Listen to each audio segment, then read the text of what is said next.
বিশ্বনাথে বিএনপির বিজয় র্যালিতে নেতাকর্মীদের উপচে পড়া ভিড়, মিছিলে নানা স্লোগানে মুখরিত হয়ে ওঠে পৌর শহর। জুলাই গণ অভ্যুত্থান বর্ষপূর্তি উপলক্ষে সিলেটের বিশ্বনাথ উপজেলা ও পৌর বিএনপি এবং অঙ্গ সহযোগী সংগঠনের উদ্যোগে বিজয় র্যালি অনুষ্ঠিত হয়েছে। মঙ্গলবার 5 আগস্ট বিকেলে বিশ্বনাথ পৌরসভার নতুন বাজার এলাকার বিএনপির দলীয় কার্যালয়ের সম্মুখ থেকে র্যালিটি শুরু হয়ে পৌর শহরের প্রধান সড়ক প্রদক্ষিণ করে।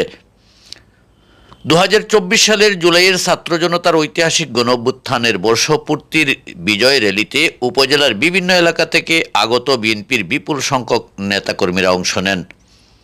এ সময় এম ইলিয়াস আলী ও তার সহধর্মিণী তাহসিনা রুশদীর লুনার নামে এবং দানের শীষের প্রতীকের স্লোগানে মুখরিত হয়ে ওঠে পৌর শহর।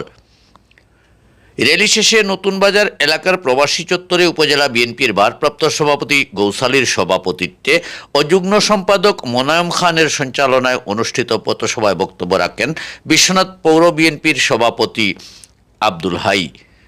সভায় বক্তারা বলেন, দীর্ঘ 17 বছর অনেক জুলুম নির্যাতন সহ্য করে ছাত্র জনতার আন্দোলনে গণ অভ্যুত্থানের মধ্য দিয়ে আমরা নতুন দেশ ফিরে পেয়েছি।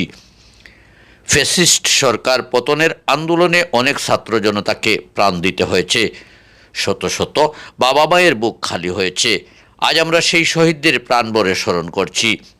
এ সময় সিলেটের কোটি মানুষের নেতা এম ইলিয়াস আলীর সন্ধানের জোর দাবি জানানো হয় এবং সিলেট 2 আসনের কাঙ্ক্ষিত উন্নয়নে আগামী নির্বাচনে দানের শীষের প্রতীকে ইলিয়াস পত্নী তাহসিনা রুশদীর লুনাকে বিপুল ভোটে নির্বাচিত করতে সবাইকে ঐক্যবদ্ধভাবে কাজ করার আহ্বান জানানো হয়।